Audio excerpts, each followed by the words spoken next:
Hi, I'm Joanna Penn from thecreativepenn.com, and today I'm going to go through a few tips on book marketing for fiction and non-fiction authors. So first, a little bit about me. So my site is thecreativepenn.com and I blog about writing and publishing and book marketing, but all based on my own experience because I'm an author. I have 3 novels at the moment and a non-fiction book on career change. So I span kind of fiction and non-fiction, and I'm so interested in how marketing works in general. So I wanted to share a few things about that today. I'm also a speaker and I sell courses from my site as well. So I'm really deeply involved in this world of publishing and book marketing.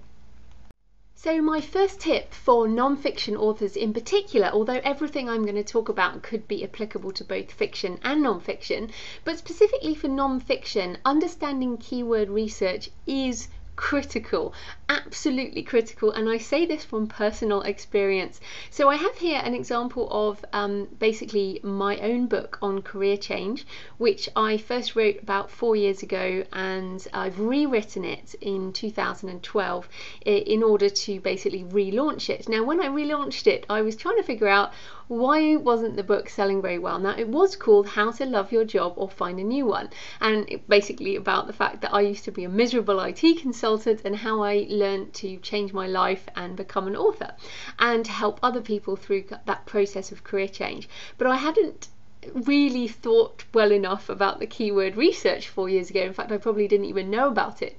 But what I know now meant that when I did the revamp of the book last year, I could really look at what were the ways I was going to impact the sales. So what's important here is to understand keyword research on, first of all, on Google. There's the link there to the Google AdWords keyword tool. Now it's a free tool. You can just use it to search around for key phrases and keywords that you're going to use in your book title and also in your content marketing, which we'll come to in a minute. So you can see here, even a really basic search on how to love your job does bring up 14,800 global monthly searches. But career change, the phrase career change, brings up 165,000, so that's kind of 10 times as much. And so I decided to change my book title, and you can absolutely do that with books, or certainly on Amazon. You can just upload a new version, change the title, and it keeps all the reviews and things. But essentially I changed the title and put at the bottom of the description, previously published as, and what's happened is my sales have probably gone up by 10 times as much per month, which is definitely well worth knowing about. So you can see there, I've also got a screen print of Amazon. The second thing to do after you've got your keyword is to go to Amazon, and in the search bar at the top just start typing that keyword, and it will come up with a little drop down, and you can see whether people are actually searching for that search term on Amazon, which is, it doesn't tell you how many like Google does, but it gives you an indication. So essentially once I changed my book cover and my book title and my keywords, I now rank number 2 on Amazon.com for the keyword career change, and essentially that, or at least on the first page depending on when you're searching, but that has had a major impact on my sales. So that would be my first tip, certainly for non-fiction authors.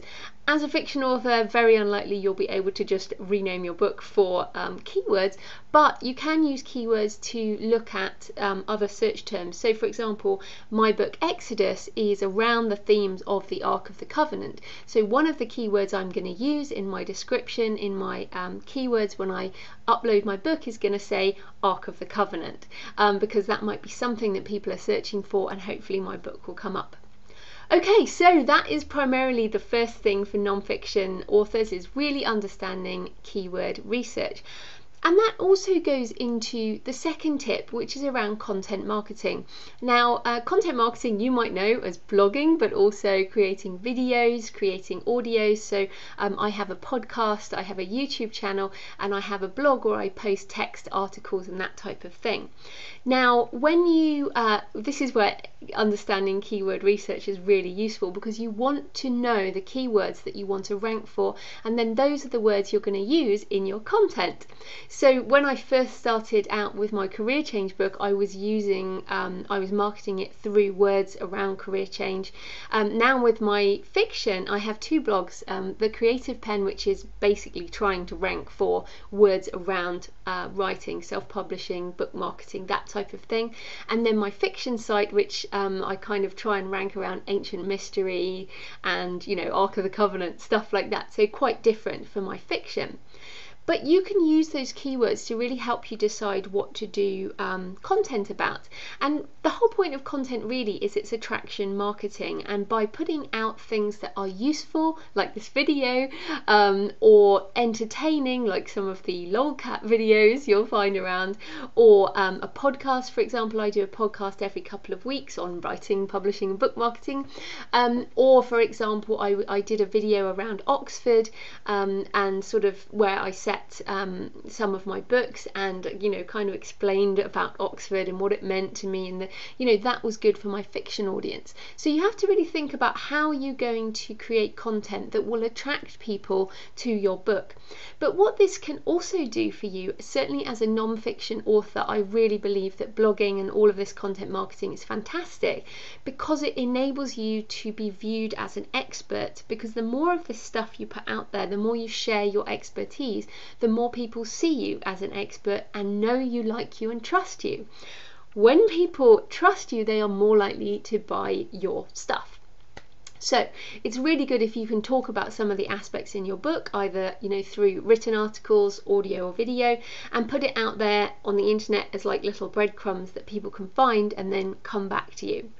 And of course it can be the basis of other products. So my site, thecreativepen.com, is mainly actually it's a business. It's not just a blog. It's a business powered by a blog, powered by content marketing. And I'm an international speaker, so I get paid to speak. I also sell courses as well as books. So essentially you can use your content marketing to go beyond the book into much more stuff, which is fantastic from the point of view. Often non-fiction authors are selling a business behind the scenes or consulting or something. So understanding keywords and then content marketing will really help you.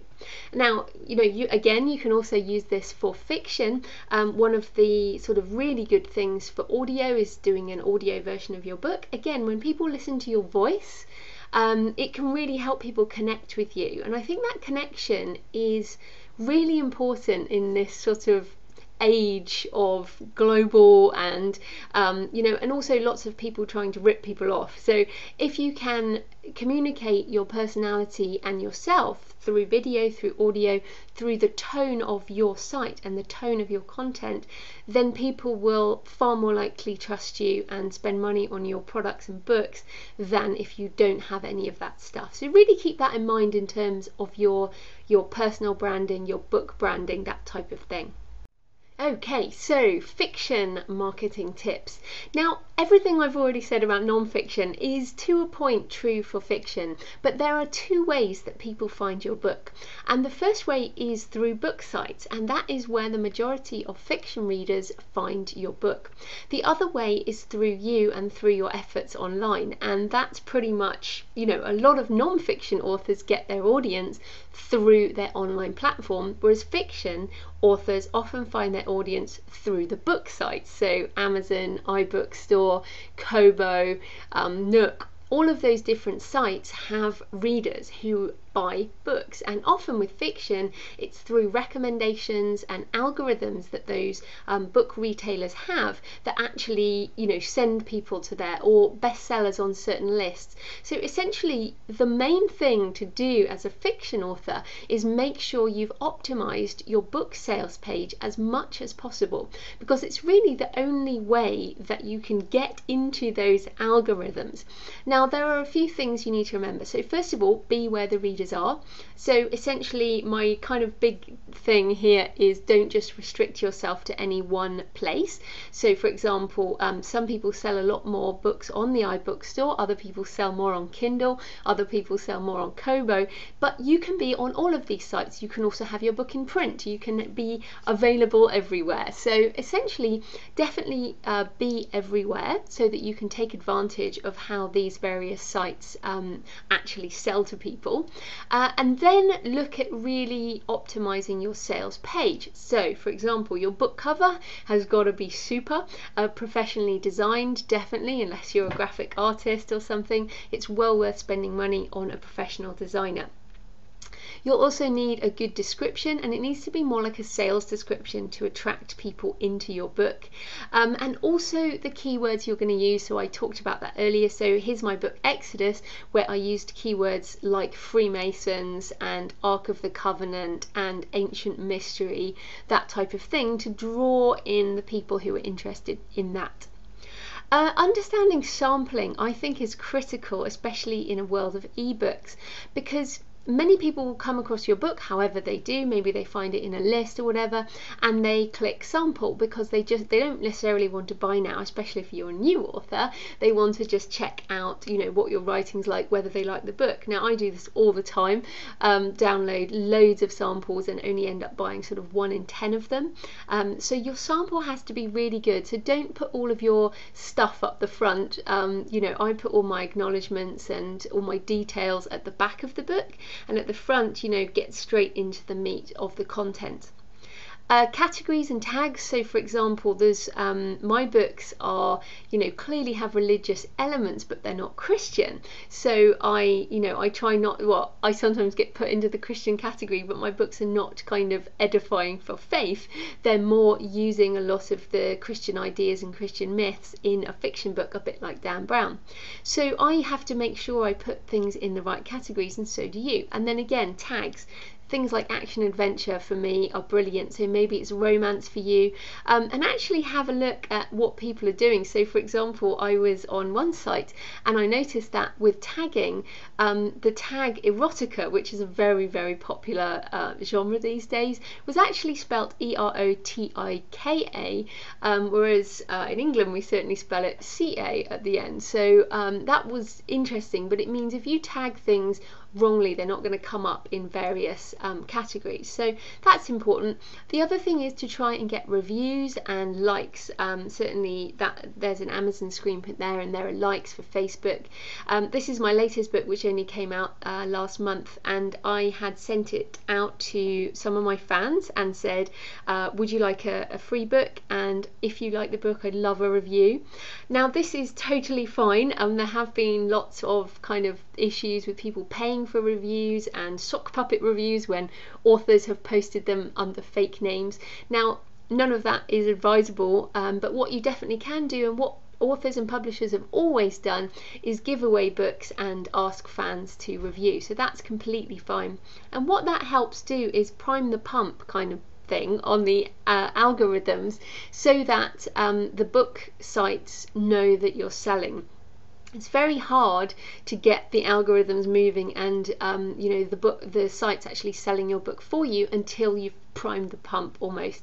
So your thing as a fiction author should really be getting your sales page sorted on all of the book sites and trying to get some reviews and getting that going. So focusing on where the readers are should really be your biggest #1 thing.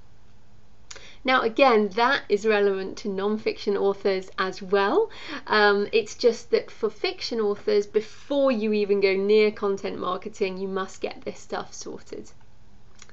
And then my other fiction tip is building an email list specifically for your fiction. So I have 2 sites, thecreativepenn.com and jfpenn.com, which is the name I write my thrillers under. And essentially what I do, you know, and I have an email list for The Creative Penn, which has been growing for years.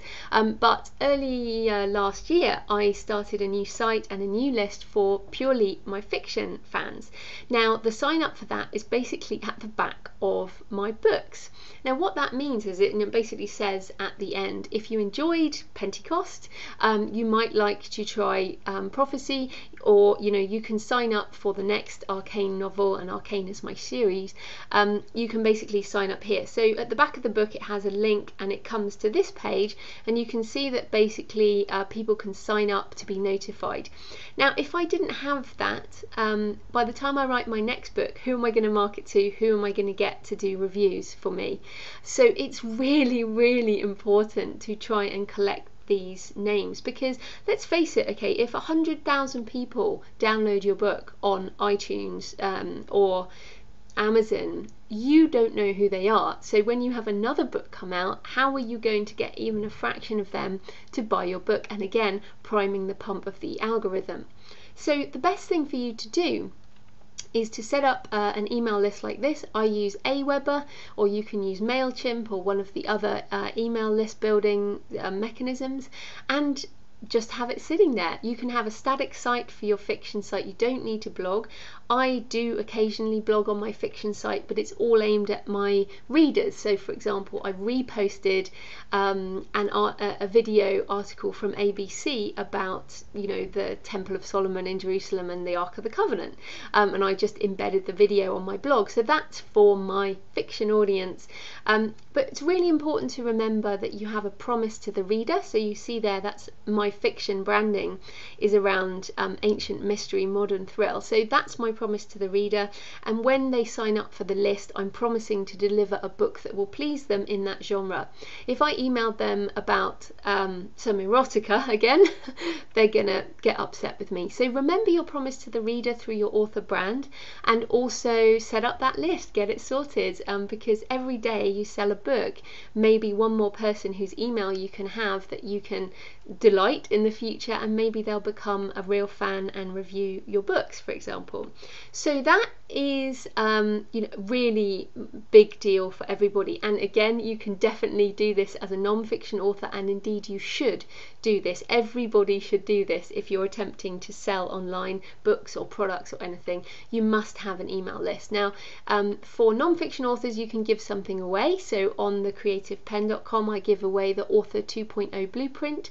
If you come along to the site, you'll be able to download that for free in exchange for an email, and then that's the email list I use for the Creative Penn, and then I have this one separately. So definitely look at building an email list if you haven't already. So that was a little quick video on some 2 tips each for fiction and non-fiction readers. If you need some more help, you can come along to thecreativepenn.com, and there's a button that says Start Here on the menu, and from there you can find a whole load more articles and all kinds of things to help you around writing, publishing and book marketing. I also have a podcast on iTunes. Just search for The Creative Penn, or go to thecreativepenn.com/podcast, and there's 70 hours plus of free audio for you there. So lots of things to help you. I wish you all the best with your books. Thank you. I'm Joanna Penn from thecreativepenn.com.